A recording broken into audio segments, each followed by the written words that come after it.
It Follows is a horror that is being considered one of the best horrors of the past decade, from the same people who said the same things about The Babadook and The Conjuring and so forth. So what I guess they really mean is that they really like the movie. Now I'm going to cover it for those of you who haven't seen the movie, spoiler free, and then here for those of you who have seen the movie, for me to cover more of my theories and my thoughts on how I felt about the movie. So first off, for those of you who don't know, It follows the story of this curse that gets passed on when two people, get it on, and then they need to get it on with somebody else in order to get rid of it. So in other words, that line from Mean Girls is true. Don't have sex, because you will get pregnant and die.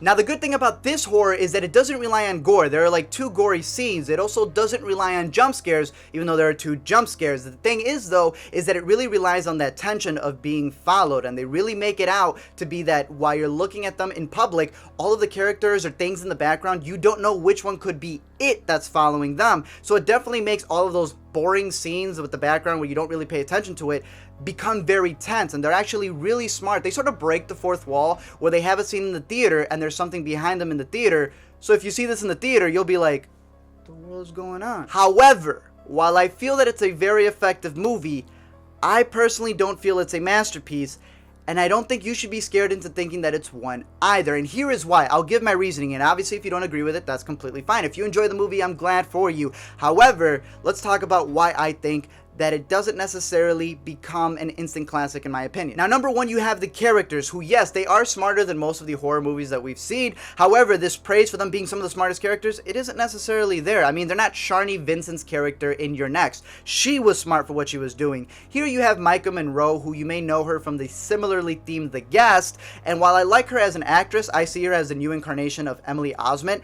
She isn't necessarily the smartest, or she doesn't have the smartest character in this film. I mean, she has moments where something was just attacking her near a pool or near a door, and then she'll get close to it to check it, and I'm like, I thought this movie was saying that it doesn't do these type of things. There's also the whole idea that it's obviously centered around teens, so they just focus on the teens, and the setting that they have, since it's in Michigan, I believe, in Detroit, you can see them and it's very suburban, and then they cross the 8 Mile line and it becomes super ghetto. And they also have a really cool setting on where they watch black and white TV and they drive old cars, but it's still sort of modern since one of the girls has this seashell type of e-reader thing going on.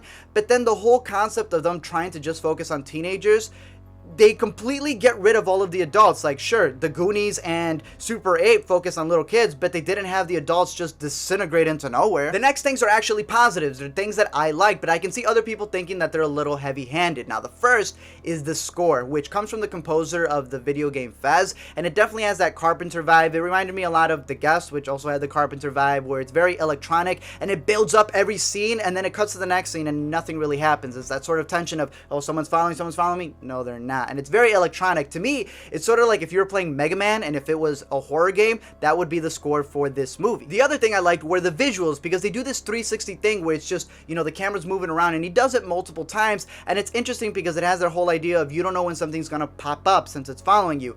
Again, these 2 things are things that I liked in the movie, but I can see other people saying the score was way too loud, way over-encompassing everything that was happening, and the same with the visuals. I mean, he does it a lot, so I can see people not liking it, and also comparing it to the Paranormal Activity franchise, where, it's just looking around and then nothing really happens. Now, for me, the biggest problem that I have with calling this movie a masterpiece is that it's one of those movies that presents an idea but then wants you to fill in the blanks. Because there is a difference between being ambiguous, which isn't a bad thing as long as the filmmaker knows what they're doing. Then there's a difference between just having this be a really cool idea that you got from your nightmares, which is how the director got his idea, and then not really fleshing out the story, but hoping that the audience will think that it's smarter than it really is, and then them fill in the blanks for you, which, no, that's not necessarily the thing. Now, I'm not saying that the whole movie is like that. There are some aspects of the film where you can tell that they definitely, were fleshing out things, and they do some really smart, cool things with it, especially with the ending, because for me, the ending was one of the best endings since Inception. However, the frustrating part is that you try to set up these rules for the sexually transmitted demon, not realizing that your rules then contradict themselves. And even for the audience who's watching going, I have a theory for this, not realizing that your theory goes against what you just saw on screen. So to me, it's just one of those things where they just throw ideas and hoping that it sticks, not really realizing that you didn't take the time to really craft something, just hoping that, oh, it's like a Rorschach thing, someone will get an idea out of this. And the thing is that people end up really liking it, and they think that it's smarter than it really is. Now, I think that there should be, not a bias for it. You can enjoy the movie. Obviously, you can enjoy the movie. Like for me, I would say that there's Enemy and Upstream Color, one of which I really enjoy, the other one which I can care less about. However, I know that for both of these films, the filmmakers knew exactly what they were doing. Now contrast that to the concept of someone going, hey man, I got this really cool idea, and where you have this phone, and when you text somebody, if they answer their phone, they die. Well, dude, how does that even happen? Who cares? We'll just make the movie and release it. Now, people can like it. Heck, I would like it as well. I think it would be pretty interesting and intriguing, but I would be sitting here telling you they don't deserve the credit of being called a masterpiece because it was just a random idea that they didn't flesh out. Now, of course, this is the time where I have to sit back and let you guys know that I did like the movie. Don't be like those ex-girlfriends who just listen to one thing and then just ignore everything else. I liked the movie. I really enjoyed it. I thought it was very effective. I'm just telling you why I don't think it's a masterpiece, and if you don't agree, that's completely fine. You can argue with the reasonings that I gave. Don't just say, you're wrong, it's a masterpiece. I'm going to get more into the spoilers to discuss what I think worked even more or what I think didn't work at all. So definitely go watch the movie if you haven't seen it. If you want to give it a try, definitely it's worth, the experience of the whole following factor of it, and then come back and we can discuss these spoilers. So in 3, 2, 1, we are now in the spoilers. Now I'll start off with the positive things. There are 2 moments that actually really got me that I was super scared of. Of course, I like the visuals and the whole soundtrack to it, but there was this moment where it was a jump scare, but they know that you will be focusing on something else, and then that way they can distract you and scare you. And those were the smart parts of the movie. Like there's a moment where she's in the bathroom and she's checking something, and you're like, what in the world? And then boom, a ball hits from the neighbor who's just throwing it at the window. It got me so hard. I'm still looking to my left, hoping that there's nothing there. The other one is that the incarnations that it turns into, there was one that completely freaked me out, and that was the tall man. Man, when you see that thing, it is just completely creepy. However, some of the negatives would be, why would she always run off without her friends and then literally have some moments where she knocked out on top of her car even though she was being chased? I mean, I thought these people were smart, and if you were smart, wouldn't you know that it's better to be with a group, not by yourself? And at the same time also realize that, hey, if it isn't walking, then it isn't it, since it only walks. Also, remember that scene where she magically gets the keys to the car and then just crashes the car? Yep, that was also really smart. What I didn't get is why they didn't just pass it on to someone else, the same way that Jeff did when he gave it to her, pass it on to someone else and then tell them, hey, you gotta get rid of this. It's like tag, just get it as far away as possible, not keep it within your neighborhood to get the neighbor killed.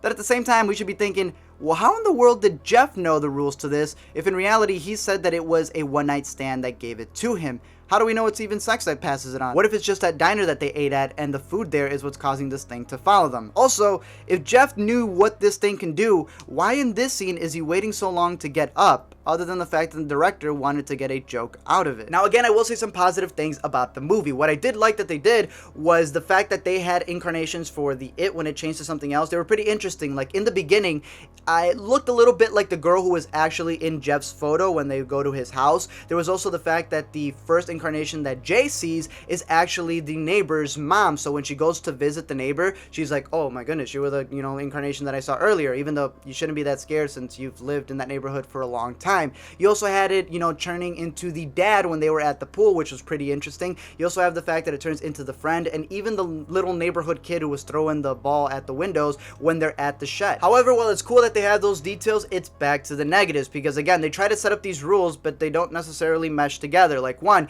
they say it can only walk unless it's crawling or swimming, and that if it touches you, you die unless it pushes your friend and he's a main character, so he'll live, and then it grabs your ankle when you're in the water, but you're a main character, so you'll just get bruised as well. However, they were consistent with the fact that it's slow, not dumb. So that idea that I've heard a lot of people give credit for when they're at the pool, no, that was really dumb. That whole scene, as he said, was an homage to another movie. Now, the thing that they do there is pretty dumb because, one, I didn't really understand why she needed to be in the water for so long. Like, why couldn't she just jump in when it gets there? And also, being in the middle of it was obviously a dumb idea because when the thing comes in, I started rooting for it because it's like, you're right in the middle. I'm going to be smacking you with all of these items and you won't be able to get out. On top of it, since adults don't exist in the world, we'll completely ignore the fact that they broke into this place and nothing bad will happen. The fact that a girl gets shot and gets taken to the hospital, which obviously means that the police need to get involved. This is just about teens. We don't need to worry about adults. And then also the fact that the neighbor died. Like, he was mutilated, and even the sister who had a crush on him, as you see earlier, like, they don't even bring that back up again at all. However, I am really surprised that it took them so long to get those Scooby-Doo tactics out of the way. I mean, come on, you just throw the flower, now you know where the ghost is. Now, as for the theories, I've heard 3 different ones, and one of them being obviously that it deals with STDs and not having sex. But the thing is though, okay, yeah, it's telling you, ooh, you know, you don't want to do it because you might end up with something. But then the movie's encouraging you to pass it on to somebody else to get rid of it. And it's like, no, it contradicts that theory. Another one was rape, because when you see the incarnations of the victims, it almost looks like they were raped. But at the same time, again, it's telling you to pass it on. One of the interesting ones that I heard was death, that it's really death following you and it's always lingering in the background and you never know when it's going to come up and get you. Overall, for me, my favorite scene in the movie was the final one, because it has that Inception type of vibe, and where you don't know if the person behind them as they're finally walking together is actually it, or you're just so paranoid after everything that it really just is a neighbor walking around. And I really like that idea of it. I personally think, since you see the whole thing with the blood and everything, that you're just being paranoid. So again, I did think it was a very effective movie. It was done very well, but I don't think it's a masterpiece, because again, it's one of those movies where it's just a bunch of ideas that he threw together, not really fleshing it out, because he himself, it's just a scary dream that he had. So for that, I can see it being effective for other people, but at the same time, it also contradicts itself. Like, there are things that he just doesn't answer just to let it be. So that whole idea of, oh, this is a really cool thing to do, why do we flesh it out? Just let it be. I don't think should be called a masterpiece. But for you guys, if you liked it, definitely let me know down below your reasoning for why you liked it, or if you didn't think that it achieved that level like I thought, or even if you hated it, definitely let me know down below why so. We can discuss it in the comments, and until next time, I'll see you guys later.